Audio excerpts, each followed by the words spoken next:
صحابہ کرام آئے تھے کوفے، 1000 سے زائد صحابہ کرام، تو وہ مکے مدینے سے قرآن لے کر آئے تھے. لکھا اگر نماز وہی کہے تھے کہ مکے جا کے کوفے جا کے نماز کو نہیں بنا لیں گے، یا نماز بھی وہاں سے لے کے آئے تھے؟ کیا خیال ہے آپ کا؟ نماز بھی وہاں سے لے کر آئے تھے نا. اگر اہل کوفہ پر قرآن کے بارے میں اعتماد ہے تو نماز کے بارے میں بھی اعتماد کرنا چاہیے. لیکن کرے کیا؟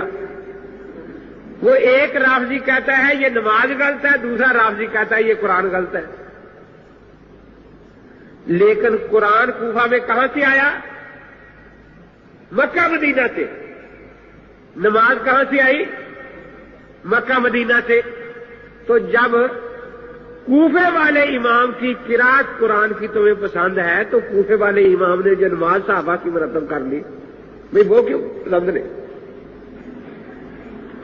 پھر ہمارے امام صاحب تابعی ہیں الحمدللہ.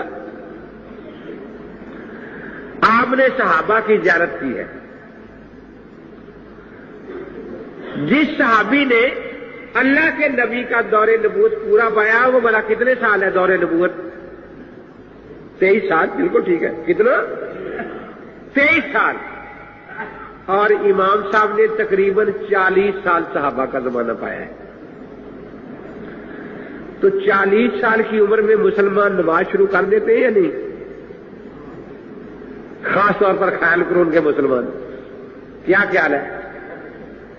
تو آپ کی مسجد میں جماعت ہوتی ہے، کوئی بچہ بھی کھڑا ہوتا ہے تو آپ دیکھتے تو ہے نہیں کیسے نماز پڑھ رہا ہے.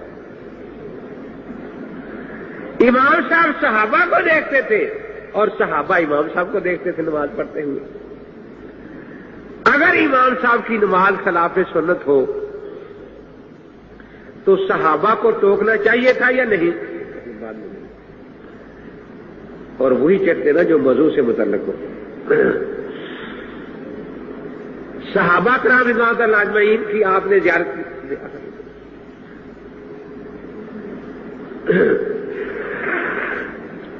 تو اب دیکھیے میں یہاں آپ کے یہاں آیا ہوں غالباً اس مدرسے میں پہلی دفعہ حاضری کا موقع ملا ہے. تو میں یہاں نماز پڑھوں اللہ اکبر اور سر پر ہاتھ باندھ سبحانک اللہم و بحمدک و تبارک اسمک. آپ نے ہنسنا کیوں شروع کر دیا ہے؟ ایک سنت کی مخالفت ہوئی نا، کیونکہ حضرت علی کرم اللہ تعالیٰ وجہ فرماتے ہیں من السنت وضع الکف علی الکف تحت السرہ. سنت طریقہ نماز کا ہے کہ ہتھیلی پر رکھ کر ناف کے نیچے ہاتھ باندھے جائیں. ایک آدمی مجھے بتانے لگا کہ میں سفر میں تھا، وضو تھا تو پاس بس اسٹینڈ کے پاس مسجد تھی. میں نے کہا چلو نماز ہی پڑھ لیں 2 رکعتیں. میں جا کر نماز پڑھنے لگا، میں نے ہاتھ ناف کے نیچے باندھے. ایک بابا جی بیٹھے تھے، انہوں نے نماز میں آ کر ہاتھ اٹھا کے یہاں سینے پر رکھ دیے. میں نے اٹھا کر سر پر رکھ لیے. وہ نماز کے بعد سوچتے یہ کیا تھا؟ میں نے کہا وہ کیا تھا؟ میں تو یہ سمجھا کہ شاید سینہ عرش کے زیادہ قریب ہے تو سر اس سے بھی زیادہ قریب ہے، چلو اور اللہ کے عرش کے قریب ہو جائیں ہاتھ. تو میں اگر ایک سنت کے خلاف نماز میں یہ کروں تو آپ مجھے روکے ٹوکیں گے یا نہیں؟ جی،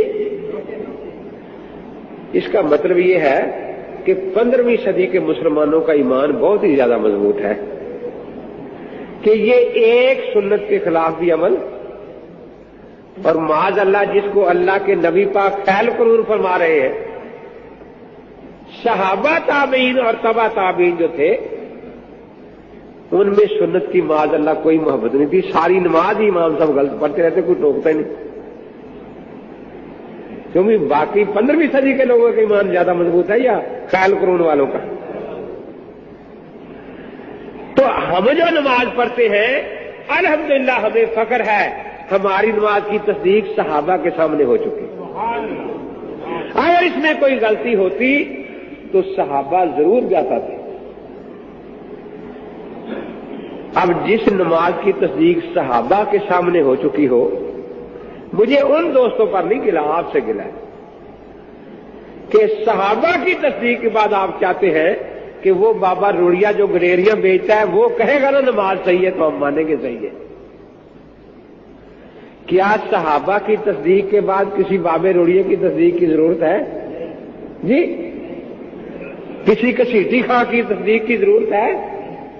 تو گویا آپ نے صحابہ کی عظمت کو نہیں مانا اگر آپ نے شک کر لیا.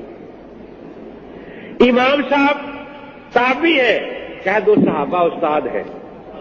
صحابہ استاد ہے، تابعین ہم جماعت ہے. تابعین تبع تابعین شاگرد ہیں.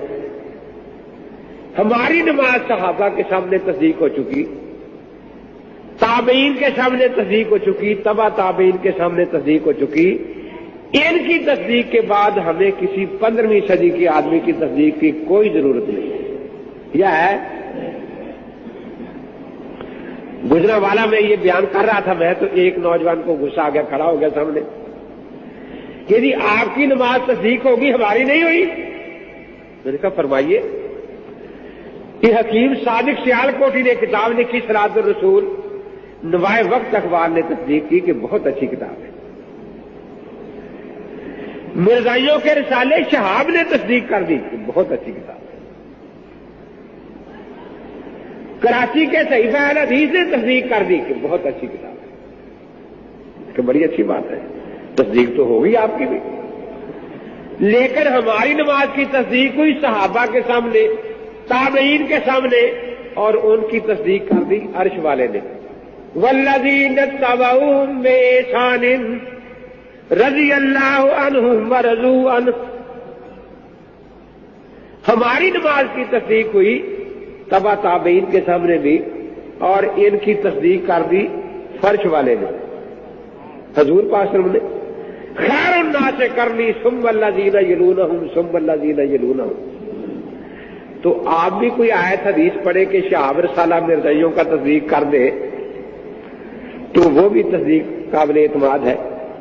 اب دیکھو عجیب بات یہ ہے کہ صحابہ کی تصدیق انہیں اچھی نہیں لگی، تابعین کی تصدیق اچھی نہیں لگی، تبع تابعین کی تصدیق اچھی، اور مرزائیوں کے رسالے کی کہتے تصدیق اچھی ہو گئی.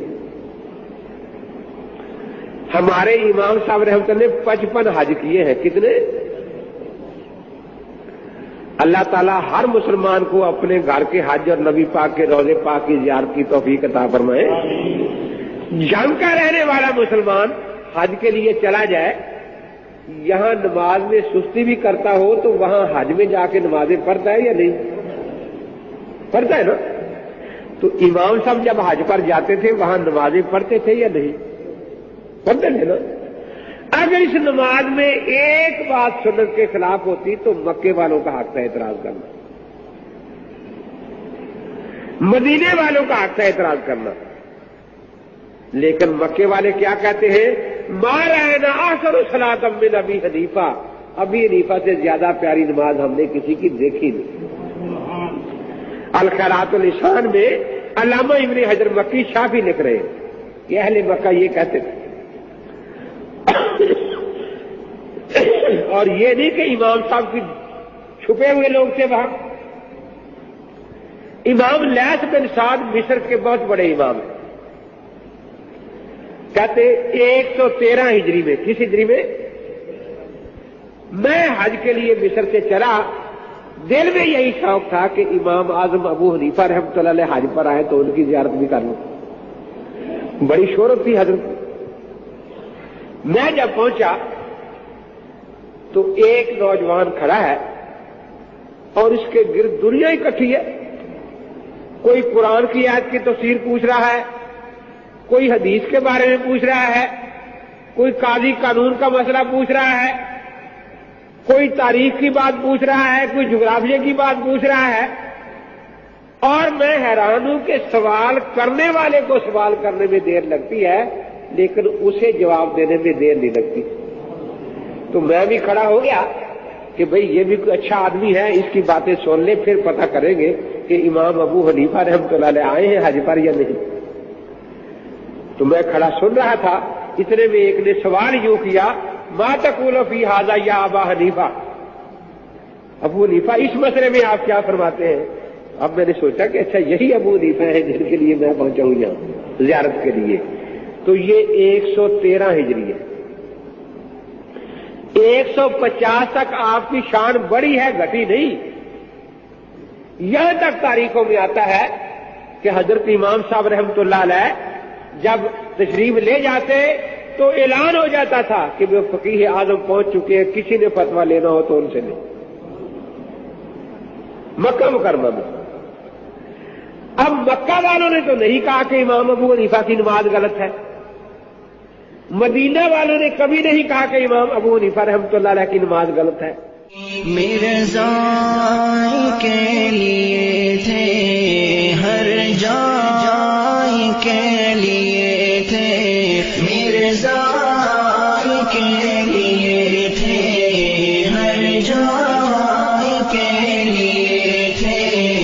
وہ موت کا زخم علماء دیوبند لشکر صدق وفا کا پے کر علماء